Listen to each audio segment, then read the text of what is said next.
Hello, my dear students. Good morning and Jai Shri Krishna. Once more, welcome to the SSV Academy branch Neemuch and Jiran. एक बार फिर से आप सभी का इस संस्था में स्वागत है। यदि आपने अभी तक मेरा चैनल सब्सक्राइब नहीं किया है तो प्लीज प्लीज प्लीज इस चैनल को सब्सक्राइब करिए, लाइक करिए और बेल बटन को भी दबाइए। आप सभी मुझे इस नंबर पर कांटेक्ट कर सकते हो 6263626524 और ये मेरा व्हाट्सएप नंबर है। इससे आप ग्रुप से जुड़ सकते हो 9589629873। BSc third year physics paper first unit first quantum mechanics part first. आज का टॉपिक है डेविसन जर्मर्स एक्सपेरिमेंट, मींस डेविसन और जर्मर का प्रयोग।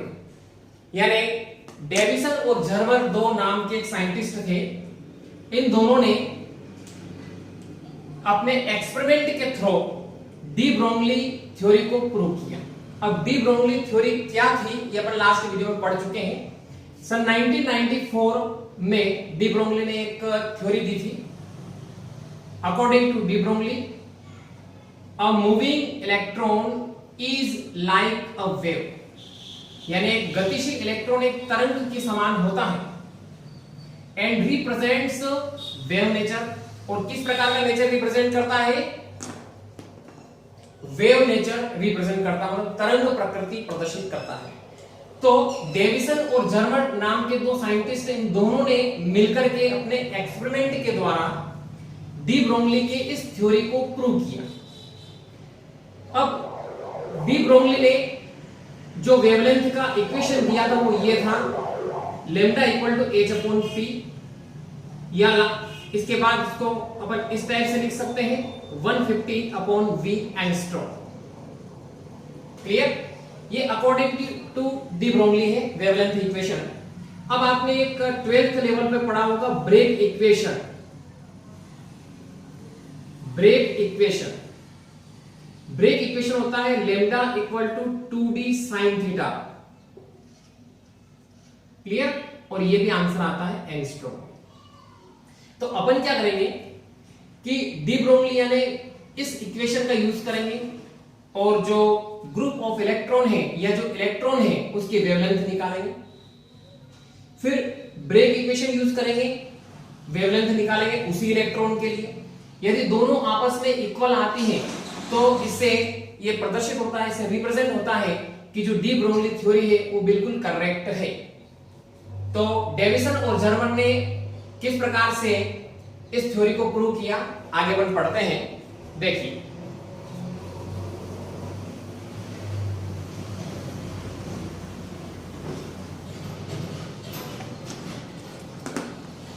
डेविसन और जर्मर के एक्सपेरिमेंट में जो इंस्ट्रूमेंट है वो यहां पे डायग्राम में रिप्रेजेंट है। बी इसमें एक बैटरी होती है, हाई टेंशन या हाई वोल्टेज की बैटरी होती है। एफ एक फिलामेंट होता है जो कि टंगस्टन मेटल का होता है। जी डैश इलेक्ट्रॉन गन होती है, यानी इस प्रकार की जो गन होती है इसमें से इलेक्ट्रॉन्स बाहर निकलते हैं। सी इसमें निकिल क्रिस्टल होता है जो कि एक रिफ्रैक्शन ग्रेटिंग यानी विवर्तन ग्रेटिंग की तरह काम करता है।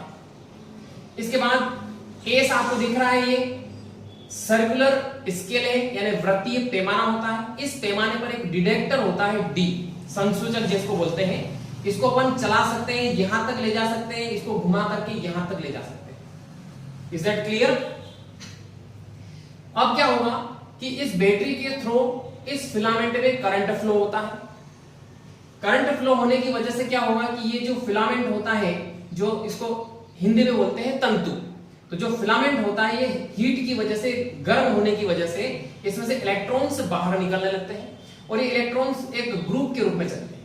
तो यहां से बनता है अपने group of electron, means electron पुंज, यानी इलेक्ट्रॉनों का समूह इलेक्ट्रॉन पुंज बनता है। ये इलेक्ट्रॉन पुंज आगे चलता है और यहां से रिफ्रैक्ट होकर के फाई एंगल पर इधर डिटेक्टर के अंदर आ जाता है। डिटेक्टर में क्या होता है कि एक साथ में इसके गैल्वेनोमीटर जुड़ा रहता है जो कि जो करंट जो फ्लो होता है उसमें उसकी इंटेंसिटी को रिप्रेजेंट करता है ये डी।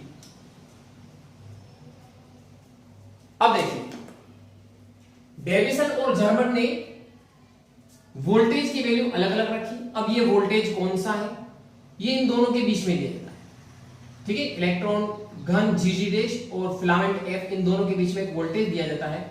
इसको बोलते हैं एक्सेलरेटेड वोल्टेज यानी त्वरक विभव। क्या कहा जाता है, त्वरक विभव कहा जाता है, यानी एक्सेलरेटेड विभव। ये लगभग 50 वोल्ट के समथिंग रखा जाता है। इससे 10 वोल्टेज कम मींस कितना होगा 40 से स्टार्ट करते हैं। इससे 10 वोल्टेज ज्यादा मींस 60, कहां तक रखेंगे 60 तक रखेंगे।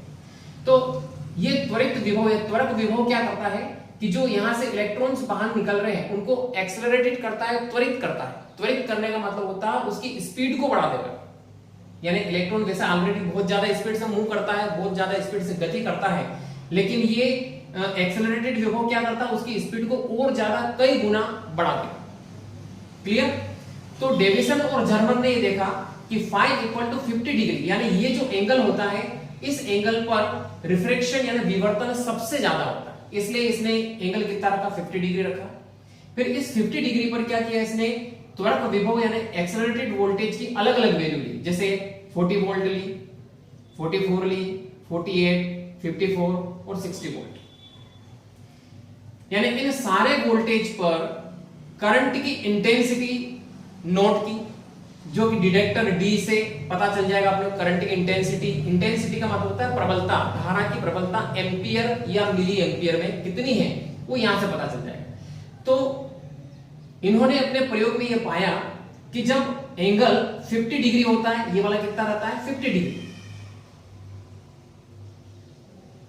और वोल्टेज रहता है 54 वोल्ट, उस समय क्या होता है कि करंट की इंटेंसिटी बहुत ज्यादा होती है, यानी रिफ्रैक्शन विवर्तन उस समय बहुत ज्यादा होता है। अब देखिए पहले इस चीज को ग्राफ से समझते हैं। डेविसन और जर्मन ने phi और I के बीच में ग्राफ खींचा। जैसे पहले वोल्टेज लिया 40 वोल्ट, ये 40 वोल्ट का ग्राफ हो गया, सेकंड 44 का हो गया है, 48 का हो गया है, 54 का हो गया, लास्ट है 60 वोल्ट का। तो आप देख रहे हो 40 वोल्ट पर केवल एक सिंपल सा एक कर्व मिल रहा है अपने को, जिसमें किसी प्रकार का कोई भी उभार नहीं है। इस कर्व में आप देखिए यहां से देखो थोड़ा सा ऐसा उभार आया, इसमें इस टाइप का एक उभार आया हुआ है। 48 वोल्ट पर यह उभार लगभग सेम सिचुएशन में है, जैसा पहले था वैसा वैसा है। 54 वोल्ट पर देखा गया कि यह उभार सबसे ज्यादा आता है।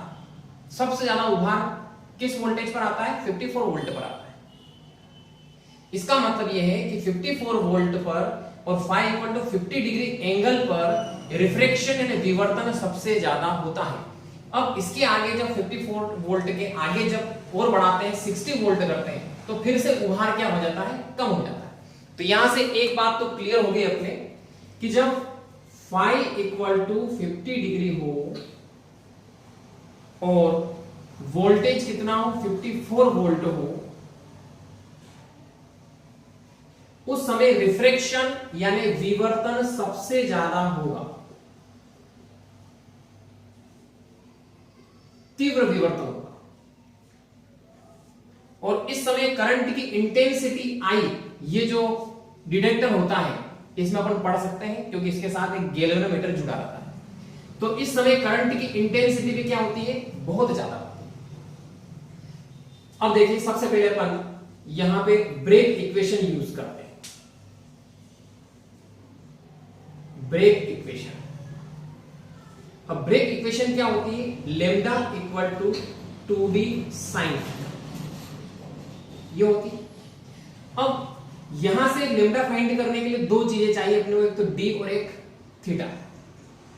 तो सबसे पहले d, जो ये जो निकल क्रिस्टल होता है एक विवर्तन ग्रेटिंग यानी रिफ्रैक्शन ग्रेटिंग की तरह काम करता है, और ग्रेटिंग के लिए एक होता है ग्रेटिंग अंतराल, जिसको अपन D111 के नाम से जानते हैं। इसकी वैल्यू होती है इसके लिए निकल क्रिस्टल के लिए फिक्स है 0.91 एंगस्ट्रॉम। तो D तो अपने पास है। अब बात करते हैं थीटा की। थीटा की वैल्यू इस फार्मूले से अपन इसमें फाइंड करते हैं, 2 थीटा इक्वल टू 180 माइनस 5। इस फार्मूले से थीटा की वैल्यू फाइंड करेंगे। देखिए सोल्व करते हैं। तो यहां से थीटा इक्वल टू आ जाएगा 180 अपॉन -5/2। अब फाई की वैल्यू देखो, अभी बात हुई अपने पास, फाई की वैल्यू कितनी है, 50 डिग्री है, तो यहाँ पे 50 लिखेंगे अपॉन 2। यहां से थीटा की वैल्यू कितनी हो जाएगी, देखो ये माइनस करो 130 अपॉन 2 से क्रॉस करते हैं तो 65 मीन्स थीटा की वैल्यू कितनी आ गई है, 65 आ गई। तो अपने पास दोनों वैल्यू है, डी की वैल्यू भी है, अब थीटा की वैल्यू भी है। ये दोनों वैल्यूज हम इस इक्वेशन फर्स्ट में पुट करते हैं। देखिए क्या, ये दोनों वैल्यूज इसमें रख रहे हैं अपन।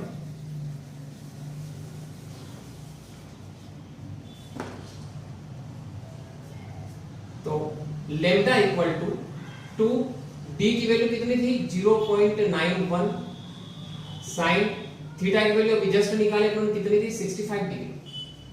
जब इसको आप कैलकुलेट करते हो तो ये लगभग आता है आपके 1.65 एंगस्ट्रॉम।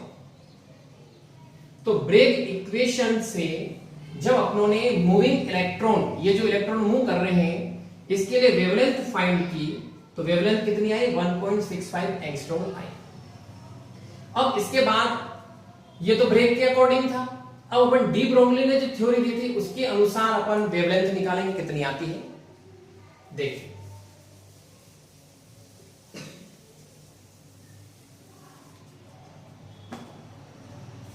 डी ब्रोगली के अकॉर्डिंग लेम्डा का जो फार्मूला होता है वो ये होता है 150/V, और ये काहे में आएगा, एंगस्ट्रॉम में आएगा। वैल्यूज रखते हैं 150/। अब वोल्टेज अभी अपन ने बात की थी कितना लेना है, 54 लेना है, 54।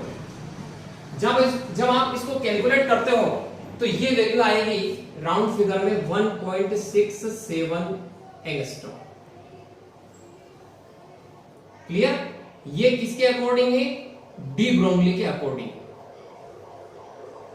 और एक लेम्डा की वैल्यू अभी जस्ट अपन ने निकाली 1.65 एंगस्ट्रॉम, ये किसके अकॉर्डिंग थी, ये ब्रेग इक्वेशन के अकॉर्डिंग थी। अब आप देखिए ध्यान से, इन दोनों में कोई ज्यादा डिफरेंस नहीं है। ये है 1.67 एंगस्ट्रॉम और ये है 1.65 एंगस्ट्रॉम, यानी दोनों के द्वारा जो वेवलेंथ दी गई वो लगभग इक्वल है। तो इससे ये प्रूफ होता है कि जो डी ब्रोगली थ्योरी दी गई थी वो बिल्कुल करेक्ट है। क्लियर, तो इस तरीके से डी ब्रोगली थ्योरी प्रमाणित होती है। यही प्रमाणित किया गया डेविसन और जर्मन ने अपने प्रयोग में। ठीक, माय डियर स्टूडेंट्स, आपको ये वीडियो कैसा लगा कमेंट जरूर करिए एंड थैंक्स।